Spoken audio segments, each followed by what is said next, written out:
श्रीनवग्रहस्तोत्र। जपाकुसुमसङ्काशं काश्यपेयं महाद्युतिं तमोरिं सर्वपापघ्नं प्रणतोऽस्मि दिवाकरं ददिशङ्कतुषाराभं क्षीरोधार्णवसम्भवम् नमामि शशिनं सोमं शम्भोर्मुकुटभूषणम् धरणीगर्भसम्भूतं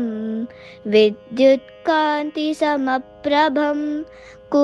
कुमारं शक्तिहस्तं तं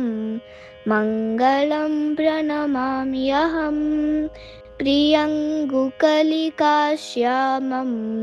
रूपेण प्रतिमं बुधं सौम्यं सौम्यगुणोपेतं तं बुधं प्रणमाम्यहम् देवानां च ऋषीणां च गुरुं काञ्चनसन्निभं बुद्धिभूतं त्रिलोकेशं तं नमामि बृहस्पतिं हिमकुन्दमृळाणाभं दैत्यानां प्रणमं गुरुं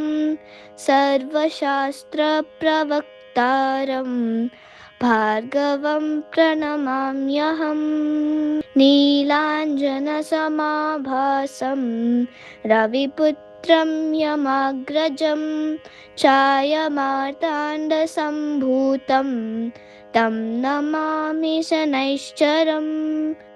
अर्धकायं महावीरं चन्द्रादित्यविमर्दनं सिंहिकागर्भसम्भूतं तं राहुं प्रणमाम्यहम् पलाशपुष्पसङ्काशं तारकग्रहमस्तकं रौद्रं रौद्रात्मकं घोरं तं केतुं प्रणमाम्यहम् इति श्रीव्यासमुखोद्गीतं यः पठे सुसमाहितः दिवा वा यदि वा रात्रौ विघ्नशान्तिर्भविष्यति नरनारीनृपाणां च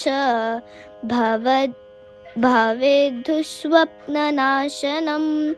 ऐश्वर्यमतुलं तेषाम् आरोग्यं पुष्टिवर्धनम् ग्रहनक्षत्रजाः पीडास्तक्षराग्निसमुद्भवा तः सर्वा प्रशमां यान्ति व्यासो बृन्ते न संशयः